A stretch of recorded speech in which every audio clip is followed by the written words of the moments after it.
welcome to the podcast Unplugged with Anish. This is where we invite leaders who have deep passion for their work, and our objective is to really have conversation, in the end really give some learnings to some of the youngsters who are really listening to, or some of the people who are really getting some value out of it. But I mean, today guest is the person who I know her for more than 2 decades or so, almost 2 decades or so. We work together in multiple places together, and very dear friend. She is Shruti Ganeriwala. She is the HR head for Australia, New Zealand, and APAC region, and that's a very large. So I'll let her talk about her a little bit more. But I think that she's the one who has deep knowledge. One is the knowledge, but deep care for people, and some of the stuff she's really done is outstanding.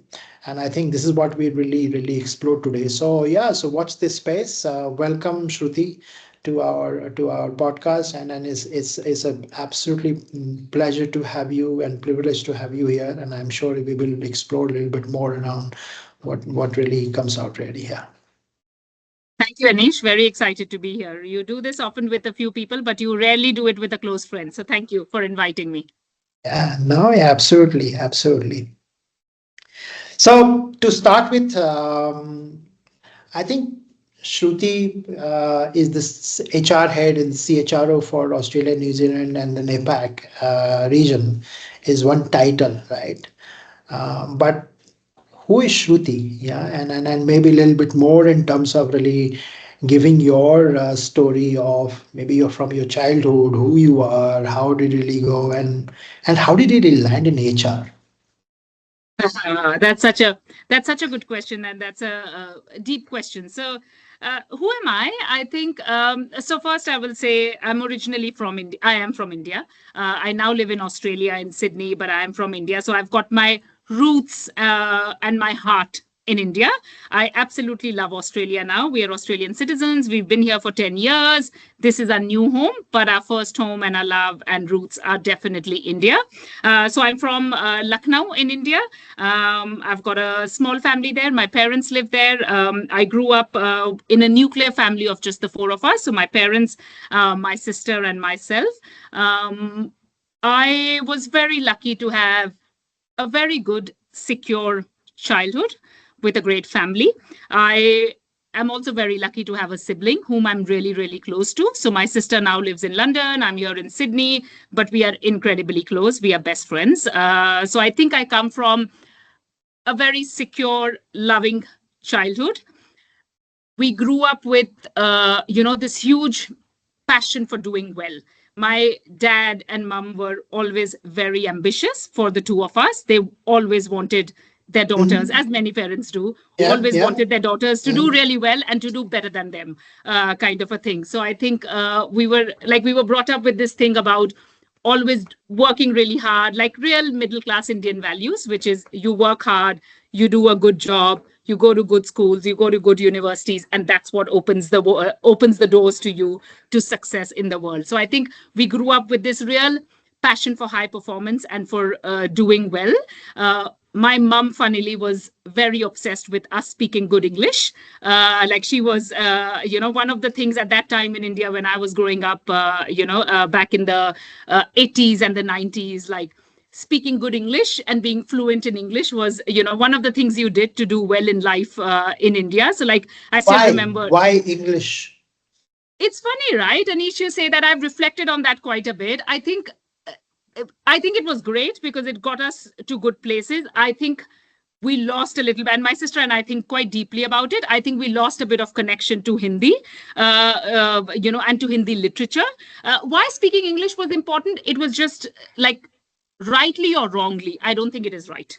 Let me start by saying that, but rightly or wrongly, in India, to get into good schools and good colleges and good jobs, you just needed to speak good English. Like that was your window to the world. I don't know. That was something that we were brought up with, and that was something that we could see playing out. But when Uh, I think of Lucknow, there are two things really comes to my mind. One is very polite Hindi. Everything is with pehle aap, first you, and very nice mixture of Hindi and Urdu together, right? yes. So that's one. And second thing, of course, is all good food, the Avadi food and all Yeah. the everything you really get there. So yeah, so I'm very curious. This very nice, It's flary, very good Hindi to towards English. Yes, yeah. It's funny, right? Anish, you say that both of those. I think there's the norm and there are outliers to the norm. I think yes, good Hindi. I speak very good Hindi. Let me say that. Like I speak really good Hindi, obviously, because I've grown up there.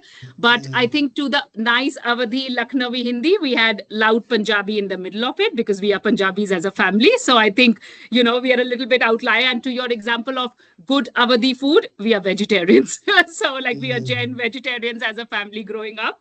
So like I think it's life is in the outlier or in being an outlier in some of these things. But yeah, I think going back to the English thing, what I was trying to say was like we grew up with this thing of doing well, working hard, and that's something that has stayed with us for life, like both for us, myself and my sister. So yeah, I think that's a bit of I don't know how long you want me to keep going, but that's a little bit of when I think back to my childhood. I think great loving family, grew up with this passion to do really well, etc. And in our own ways, I think we all are probably doing that. Okay. So maybe one question, and because you said you're a vegetarian and you're married to somebody in Kolkata as well. So which one is your favorite? Which is Lucknow chaat or puchka? Oh, that's a great question. It's both. It's both. I would not say like I think the Lucknow tikki, the aloo tikki, etc. But then with the puchka as well. So I think it's both. Okay. So let's come back to English and then food. We went somewhere else. So yeah. So what land? How come you landed in HR? What drove you? Yeah, it's a good question. I think it's funny, right? Like, I don't think I got into HR consciously thinking. So, I did my schooling and education in Lucknow. Then, I went to do my graduation. I actually did my graduation in economics. I went to Delhi to Reddy Shriram College to do my Mhm. graduation in economics. I think I finished my graduation in economics and I was a bit like, this was interesting. A lot of friends at that time were going to do masters in economics. And I was like, I'm not sure I want to do that. Maybe let me sit for the different entrance exams for CAT and MBA and this and that. And I sat for various exams and I got through Tata Institute of Social Sciences in Mumbai. So I think to the honest answer to your question is I don't think I applied or got into it thinking I really want to do HR. It was a great institute. It was one of the best institutes for HR. I got through that. I was like, oh, let's go in and let's see how we feel about HR. So I just went in. I did HR for 2 years. And honestly, like there's no looking back since then. I was really lucky to do that. I then joined Asian Paints right from campus, then joined Unilever, etc. If I look back now and think about it, like I think I got into HR by chance, but I feel really lucky that it really connects me to what I absolutely enjoy doing. I think I've realized this over a period of time. Purpose is all around creating belonging and creating belonging for myself and others. So I like being part of a community. I like being part of a, social setup. I thrive in communities and I want to create an environment where everyone thrives. So my purpose is to create belonging. And I feel like lots of roles can do that, but I feel like an HR role is an incredible role in being able to do that. So got into it by chance, but absolutely love what I do. Very interesting. So creating belonging, very powerful words, both of them. Um, and when did you really realize that this is my, or you were very clear right from the beginning, this is my purpose and how, and then, yeah, and I know your work we really do, but maybe talk about a little bit more in terms of how does it really come to life? No, I wasn't very clear at the start. Like, I wasn't very clear. I got into HR. I started enjoying what I was doing, dabbling into different things of HR, etc. But I think probably about 10 years ago, and this was a journey that Unilever was on, like around 10, 15 years ago, Unilever globally started doing a lot of work on, let's take a moment, let's pause, let's think of what our purpose is, what we enjoy doing. Obviously, globally, Unilever rolled that out as a big thing. And I did it as part of that 10, 15 years ago. But also since then it has evolved. Like my purpose at the first was different. Since then I've given it a lot of thought, etc. So I would say about 10 years ago, probably, is when I started articulating it into words around create belonging. I think before that I had a sense, I enjoyed what I was doing. I felt like it was making a difference, but I didn't have the language for myself. So I think that has evolved. But I also think, like going back to your question of, did you know you wanted to do HR, or how did you get into it? So when I finished HR and I left college and I joined corporate, I had this dream of changing the world and getting into the social sector and doing good work. I still remember I wanted to join an NGO. I wanted to leave college and join an NGO. I think my parents and my dad advised me, maybe do corporate right now. Then at some point you can get into NGO, this, that, and do social service. Maybe it's not a bad idea to do corporate right now. I clearly remember that conversation, and I joined corporate at that time, Asian Paints, thinking, okay, fine, I'm going to do maybe 5 years of corporate, and then I'm going to leave corporate and I'm going to go do good work. I clearly remember 5 years came by, and I was like, oh my God, I still enjoy what I'm doing, and I want to keep doing this, and I want to keep progressing. I remember it was around the 10 years from corporate, which is when we were doing the purpose workshop and this and that with Unilever, where I had this penny drop moment where I actually realized, you don't necessarily have to be in an NGO or in a social service setup to make a difference. You can be in a large organization and know your purpose and do work that relates to your purpose. So I really had this penny drop moment where I thought, I enjoy corporate and that's great. Let me make the most of it, and let me be in a large organization like Unilever to actually also drive change at scale. So yes, I wanted to always do social work. Yeah, I think the purpose and why is become very, and everybody talks about it. And I think Simon Sinek has really made it very, very, very popular on this. But Unilever, I remember when I was there, part of it. One of the first companies is to really started talking about the purpose of the company, and then purpose of the brands, and the purpose of individual. And there's the guy, and if anybody wants to read a book called True North by Nick, is a beautiful book. He talks, and he did this, and this is the guy who he's done a fabulous job, and he teaches his top Ivy League institutes as well, and he's written this book. It's top class book to really read about it. Okay, so the purpose. But tell me, for example, let's say a 20-year-old or 25-year-old person who is thinking to getting into HR, right? What is that you will tell, and why should anybody consider this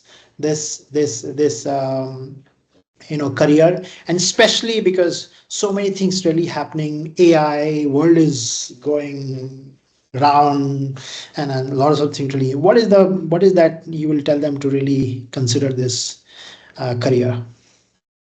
I think it's a tough one, because I think I would say so much is changing in the world, right? Like with technology, with AI, and we all have to build the curiosity and adopt it and get used to it, etc. But what I think will not change is the human moments where it matters, So I don't think the importance of HR will go away. Our work will change. Our work will get redesigned. We will move away, the operational parts of our job to something that can do it more efficiently, so that we are focusing time on things that matter. So I think the role of HR is not going to go away. I think the role of HR is going to be nuanced and changed, and actually become all the more important, because I feel like our leaders now, I strongly believe HR has a huge role to play in helping leaders be successful. I think leaders are now navigating such complex times, such ambiguous times, that they really need the partnership that a human HR person can bring. Of course, there's a role for AI, and of course, there's efficiency and this and that Copilot and others can bring to you. But I think there's that role that will always stay. So that's my first spiel on, I think the value of HR is changing, but will always stay. The role is getting redesigned. I think for someone who's thinking about HR as a career, I always think you have to ask yourself what you like doing and what you're good at.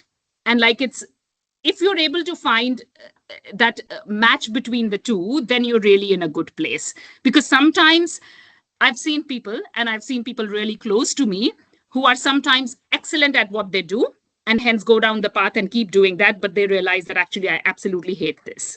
So I think we have to find what are you good at and what you love doing. And if you're able to find a little bit of a mix between the two, I think is when I would consider HR. So I think what I mean by that is, if you like a little bit of, again, like I said, obviously I didn't think of all of this when I got into it, but now with 20 years experience, you can look back at it and think, if you like stuff that you read about HR, if you think of an HR person's job, if you think of working with leaders, if you think of, working with people, building systems that help people thrive, etc., thinking of the talent agenda, the capability agenda, like if you think that's what you will enjoy, and if you think you can find your strength in that, is when I would consider HR. Yeah, I know. Yeah, when my own experience is that, yeah, so like you, I never thought that I would really get into HR, and then it really happened. But you cannot really plan in terms of really what will really happen in the future, but you can always connect the dots and really think is that how it is really taking progress. And then my learning has been in this is that if if you truly deeply care about individual, care about people, and having a knowledge of business, and then really bringing the human element, and then if you really bring the both the things together, then the magic happens in the organization, right? So that's the HR team can really play the role. So it's not about only empathy and liking, right? But it's also about looking at how it is really helping the business, how it is really there. So really bringing both the things together. And I think HR really is in a sweet spot to Yes. really bring those together. And then people talk about, and organizations talk about, people are the biggest as assets. But when you bring them that asset with that both the lens, then it can really bring a lot of value to the organization and to the individual. Yeah. Okay. Yeah. So you came to Asian Paints, then you were Unilever, and so tell us a little bit more in terms of your journey, what is really there, and how it has really shaped you overall. Yeah. Hmm. Yeah, good question. So I joined Asian Paints right out of campus. It was a campus placement. I spent 2 years there, which was great. I was very lucky. Asian Paints was very, desired on campus. So was very lucky to join Asian Paints. Worked with some great leaders at that time. I did L&D, learning and development at that time. So spent 2 years there. I think I started feeling the itch to do something different after 2 years. And that's when I saw some roles come up in HUL. I applied for the roles and I, got through and I joined HUL, which was great. I think it was probably one of the best decisions I've made in life because I happened to rejoin, and I'll come back to that, Unilever later. So I spent about 5 years with Unilever in India across different cities in Mumbai and Delhi, doing a variety of roles. Again, I don't think I was doing that consciously, but now if I reflect, I think I was building a lot of breadth of experience. So if I reflect now, I did, at that time, we probably didn't call it expertise, but few expertise roles like the L&D roles. I did a talent management role. Then I did HR business partnering role. I did sales HR business partnering role like yourself, Anish, in HUL, and HUL is a sales machine. I did a few of those roles and I was building a lot of breadth in those roles, which was really interesting. I then actually left HUL after 5 years in India. And interestingly, I joined a startup. So for a year, I worked with a startup. Of course, it was started by someone we know, by my ex-line manager at HUL. He started his own business. I joined him. I worked with him for a year. I had never thought it was, again, like I think sometimes things happen in life and you take opportunities and then you reflect back and say, oh, was it the right decision? Was it not, etc. But I learned so much in being part of a startup because like till then, my experience was being in large organizations. 1 year in a startup was completely different. Like we were a 5-6 member team. I was operating out of Delhi. I was the only person in Delhi. Like the pressure was really high. We were in client facing roles. I was in a client facing role for the first time. was like completely different. But again, to the point of breadth of experience and skills, I think the skills it made me build in that 1 year was completely different to what a standard corporate would have helped me build. So I did that for a year, interestingly, which was high intensity. And it was also high intensity because work was high intensity. But of course, like work and personal are not two different things. Personal was happening along the way. And I had my daughter at that time, so she was 1 year old. So yes, it was high intensity startup work, and my daughter was a year old when I was doing that. So that was a lot of fun. I look back and I think it was very high intensity time, but I learned a lot from that experience. And then we moved countries. So I left that and we moved with my husband's job to the US for a year. It felt really hard at that time because I took a career break. In hindsight, it was the best decision I ever made to take a 1 year career break. At that time, I think we were brought up with this mindset of you keep building your career. And I was talking to you about being brought up on that achievement orientation mindset. It felt like, oh my God, should I take a career break? Is it career limiting to take a career break, etc.? But we just did it because we were getting an opportunity in the US. We were going just for a year with my husband's job. That was the best thing I could have ever done. Absolutely loved taking a career break. My daughter was 2 years old. We spent some amazing time in the US. I used that year to, I think I read like 50 or 60 books that year, which I would have never done in a regular year. So absolutely loved that. And then we moved from the US to Sydney, again with my husband's job, which I think I also reflect on it. Again, things happen. I'm a big believer. Things just happen sometimes by chance. We never had it on our life plan that we would move to Sydney. It just happened. He was asked by his work, did we want to consider moving to Sydney? We moved to Sydney. But at that time, we were very clear. He and I had contracted that we were going to move to Sydney. But if I found a job quickly enough, and a good job quickly enough is when we were going to stay in Sydney. Otherwise, we were going to go back to India because the break in US was amazing. But I was itching to get back to corporate life. So yeah. And then, things happened. We moved to Sydney. Interestingly, Anish, I got in touch with you to see if you had any contacts in Sydney in the HR team. And then I rejoined Unilever a year, which is now 11 years ago. When I reflect back on that time, I think one of the best decisions was to take a career break. One of the best decisions was to go with the flow and move to Sydney, which was a little bit hard because I was the trailing spouse, which we don't like feeling and thinking, but I was following my spouse. It felt a little bit hard at that time because I looked back, and we all do, look back at your friends back in India and you say, oh my God, they have a straight career path and they're doing well and I'm not, etc.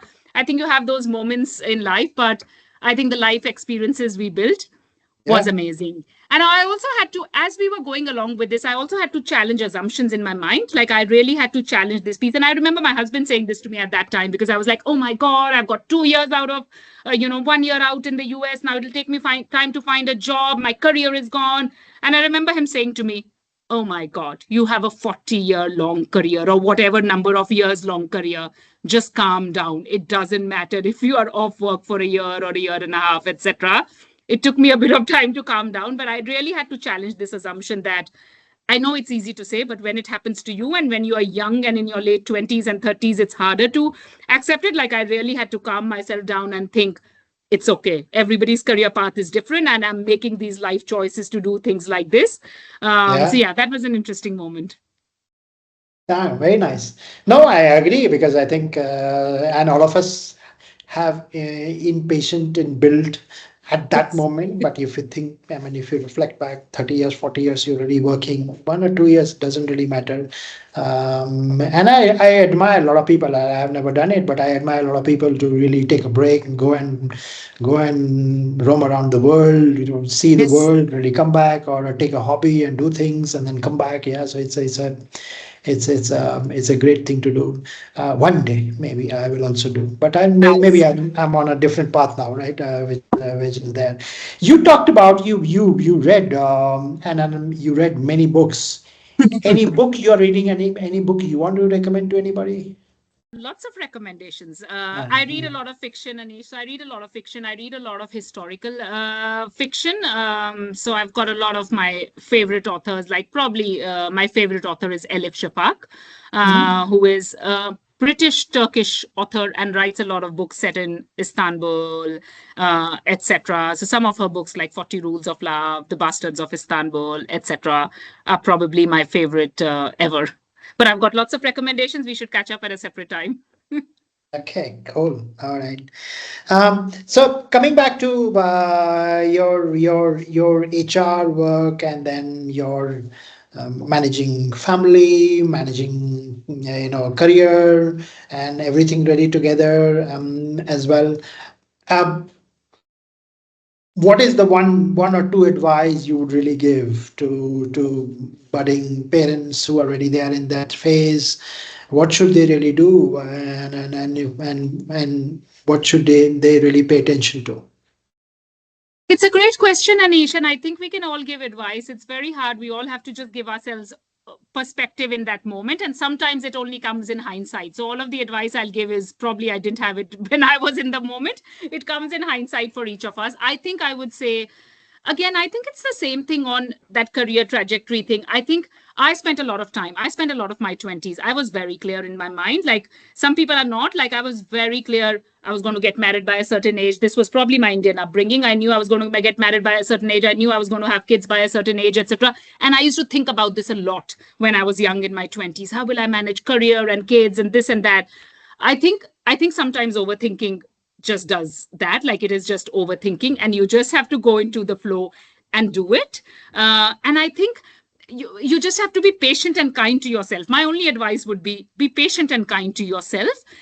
And again, like to our conversation of 1 year on a long career trajectory roadmap, it all evens out. If you're good at what you do, if you're passionate about what you do, it evens out. Sometimes it feels really hard at that point in time to think, oh my God, I'm out of the workplace for a year, for 18 months, for 2 years. And people make different choices. People make choices to be out of work for 2 years because that might be the right thing for the family. Some people come back sooner because that might be the right thing for your family. I just think it's hard to reach a decision, but after you've reached a decision, just give yourself perspective and be comfortable because it all evens out in the long term, is one thing I would say. And the second I will say is I'm very lucky that between my husband and me, like we've got, different things that he does, different things that I do, and we've navigated. But it is really hard to have a dual career. Like it is really hard. So like just like we all just need to accept it is really hard to have a dual career. And hopefully, in your own with your own partners, you can work out who will do what, who will pick up what, etc. And because it is a partnership at the end of the day. Because you've been very passionate about uh, D&I and then that kind of work as well, and you've been very passionate about it. But now the new generation is really coming. Yes. And then you often really hear is that it's different, but it's the same. Yes. And currently difference. I mean, perhaps one of the special moment, I would really say that in one era there are almost 3 or 4 generations are really working together, and then in couple of years time, again the next generation, which is alpha, will also enter the world of work Yes. there as well. How do you really manage? What do you really do? And this is the topic which is really going on quite a bit as well. So I'm just taking the same thread, which is from a diversity point of view, but from a different angle here. So how do you really manage that? What do you really do? Anything? I think the only thing I would say, as anyone in, like, maybe this happens in life as well, but I'll bring it to corporate maybe. As anyone, either in HR or as a leader in corporate, etc., I just keep anchoring myself back to challenge assumptions. Like I think we all have a natural way of thinking for the right reasons, and we think this is what I did when I came back from parental leave. This is what someone should do, etc. I always just keep putting myself back and saying, let me challenge an assumption. Am I making an assumption that someone who is Gen Z or Gen Alpha or whatever is better at tech than this person? Because assumptions, stereotypes work. At an, like to your example of Lucknow, do you like Awadhi food? And I said to you, I'm a vegetarian. I don't know what Awadhi, most of the things that you are thinking of. I think stereotypes work at a population, but every person is an individual. So I just keep thinking, reminding myself when I think of either any interaction with an individual or when we think of as HR people, the program of work that we are designing. I think I just keep thinking to myself, let me challenge my assumption. Am I making an assumption basis my lived experience and my view of the world? I think is one thing I would say. I think the second thing I would say is surround yourself with different voices, right? Like that's all you can do as a leader, as an HR person, that you surround yourself when you're making a decision, big decisions, this, that, etc. Surround yourself with different voices. We did this together, Anish, when we were in Unilever, making sure we had a shadow board, making sure we had, young talent who were coming and advising the leadership team, this, that. So I would say challenging assumption and surrounding yourself with different voices. Mm. Yeah, that's a very good segue to, because what really happens is, and I'll share one example. I was invited by one of the company to really address to them, to their leadership team, and there was a lot of discussion on Gen Z, and this is the way they really work, and this is what really Yes. happens. And one of the discussion was really there, and I was telling them is that, actually we think as leaders sitting in this boardroom is that we need sorry, Gen Zs need us, but actually reality is that the Gen Z and the millennial very soon getting into our shoes, and succession is really going to come very fast, and rest of the life we will need them more. So let's not really think that way. And I think and of course, and it basically really having the different perspectives is very Yes. important, rather than some of the people have is like my way or highway, and this is the way I was brought Yes. up, and this is the way I did work, Yes. and so on, so on and so forth. So yeah, so it's a yeah, so that's what really takes place. I'm moving on to you've done a lot of work on transformation, and it's such a buzzword, right? Yes. Such a buzzword. A lot of organizations are really going through the VUCA. I think the world is an asteroid of change and transformation at this moment. Lots of things really happening. What do you have to say, and then how do you really approach such things which really comes and hits you, and looks at it? Because some people can really take it in a way which is, oh my god, another one, and another one which really takes is that, no, I think there is an opportunity to really look at things. So what do you have to say about that? I think a lot of us as HR professionals, I always laugh and say we've built a skill set, whether willingly or unwillingly, it has happened. Like a lot of HR professionals now have built this skill set of leading for transformations and leading for large change programs, etc. They're incredibly hard to do, right? Because obviously you're doing it because it makes sense for the business, but sometimes from a people impact, it is quite hard to do.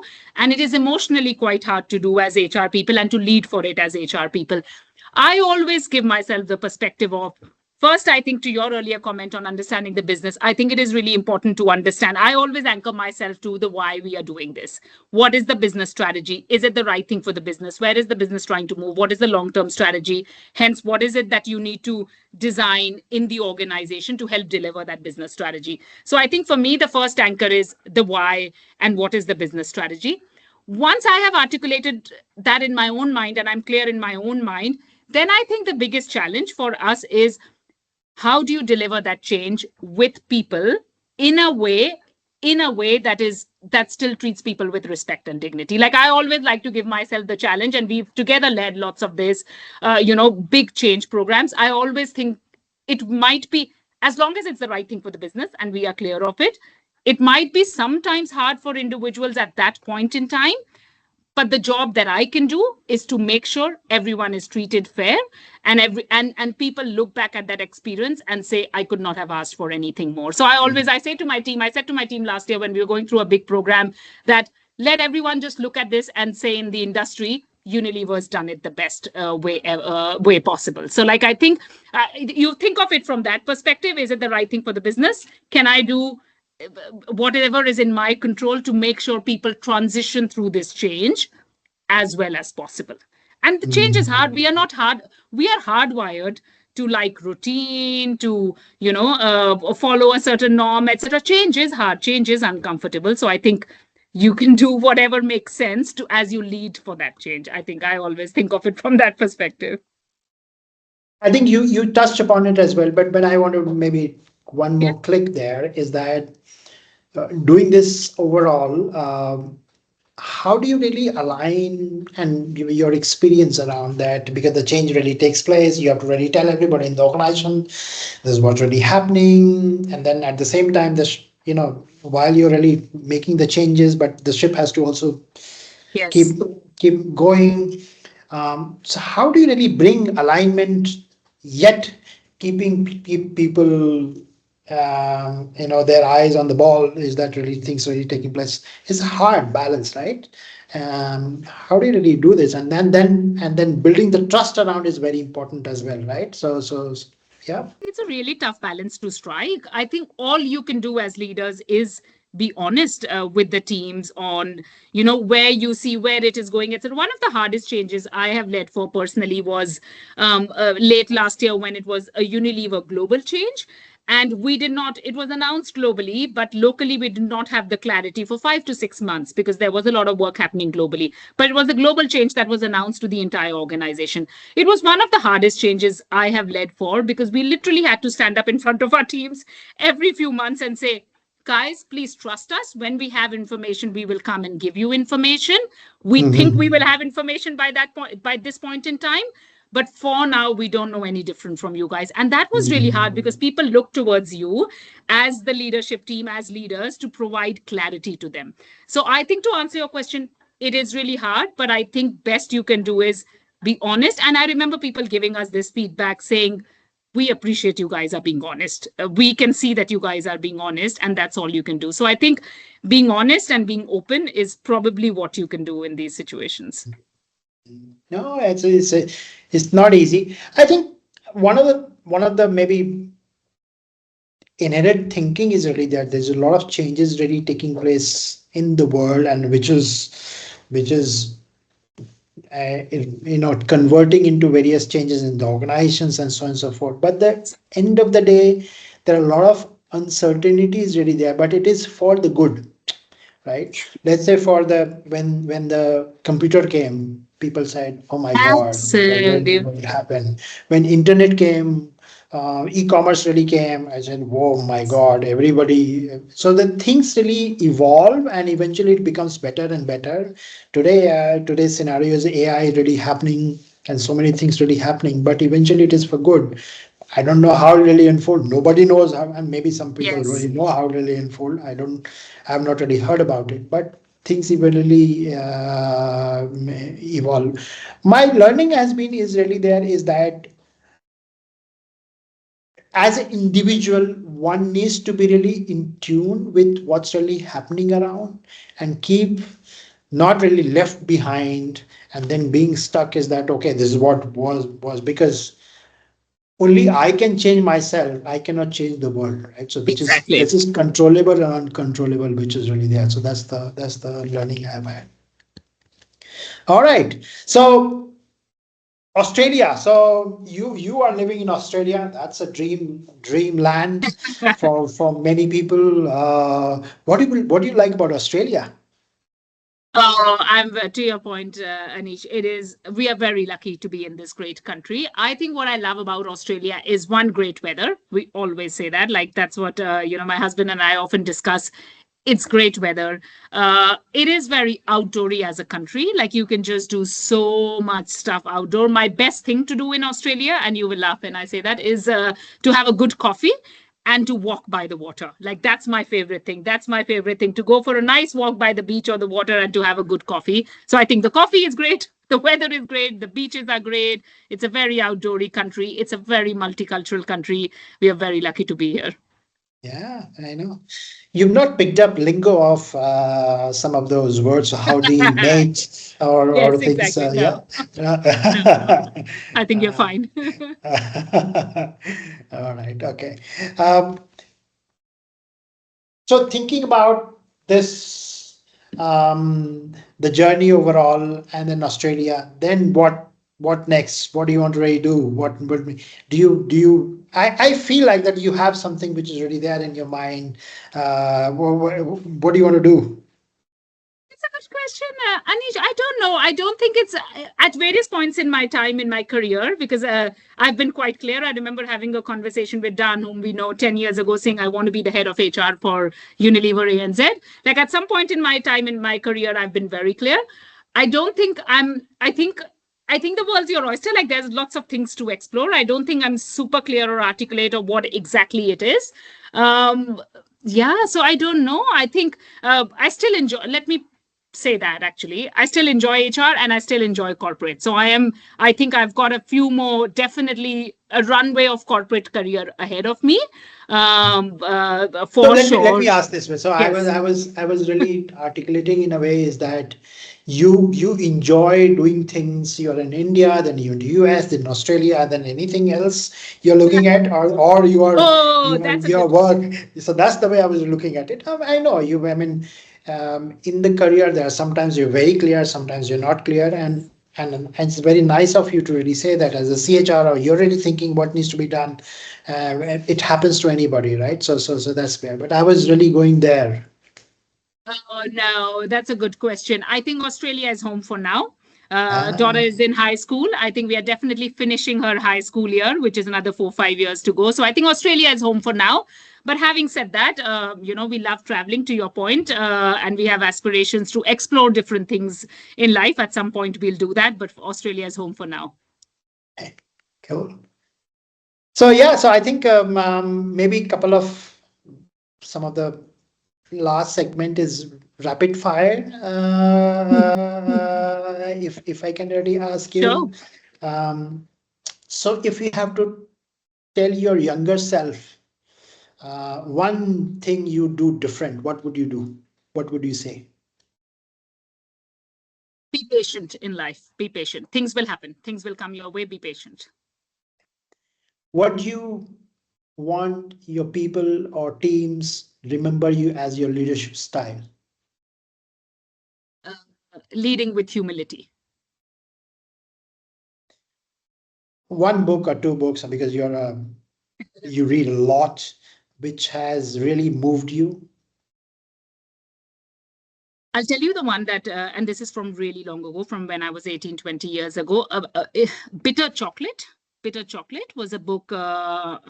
It's a dark topic. It was about child sexual abuse, and these were stories. But I think I was 20 or 18 or 19 when I read that book. It just opened my mind up. I was coming from my privileged upbringing, and it opened my mind up to a world outside.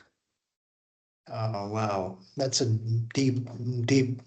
We should do a different podcast on that, and Yes, I'm very yes. passionate about that work and a lot of things really happening around the world on Yes. this such things. So yes, And yeah. I think that's the power of reading, right? Like I still remember as I was in college, first year college, as a 19, 20-year old or whatever I was at that time, reading that book and thinking, oh, shoot, like I didn't even know that could be possible. So I think it's about like opening your mind up to what happens out there in the world. Mm. A risk you would take again? Moving to a different country. Moving to a different country, even if that means taking a career break, etc. So I'm very ambitious. I'm very keen on a long-term, great career, but move to a different country and take a career break if needed. I would do that again. Yeah. One line you live by, not your purpose, but one line you live by. Surround yourself with surround yourself with friends and community. Yeah, nice. And one line on all things people. Oh, great question. Great passionate people. I know you and Shashank for sure. I know some others in your team. So I would say great people with lots of expertise, but deep care for what you were trying to drive. Oh, thank you. You're being very kind. So look, it's been an absolute pleasure, Shruti, having you. But before you go, one kind of question which I asked to all my podcast guests. Um, After doing so many things, you also really want to do for something for your community, Yes. right? Yeah, and when I'm talking about working community, HR community, and I'm really talking about, because you are this, we come from the same fraternity here, so for the Yes. HR community. And I also really asked a favor to our guests, is that if I ask for for maybe 60 or 90 minutes anytime, let's say next whatever time is really there in 3 months, 6 months, um, where you can really impart some of your deep knowledge on the work you've really done to the HR Hmm. community, they will really, it will really add value to them, because the perspective, what you really get from the practitioner, deep knowledge around it, what you've really done, it'll be. I would like to really have you there, if I you're would open. love it, Anish.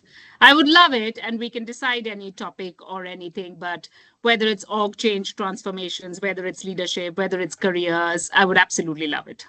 Yeah, thank you, thank you, thank you. Yeah.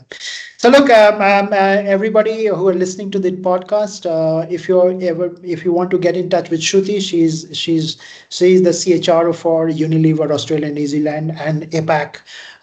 Here, you can get in touch with her on LinkedIn. She'll be happy to really help you any which way.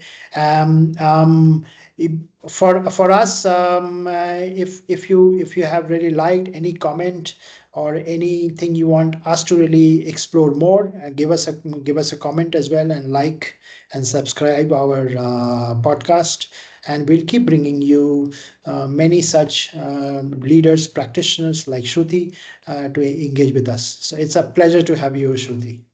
Thank you so much, Anish. I loved it. All right.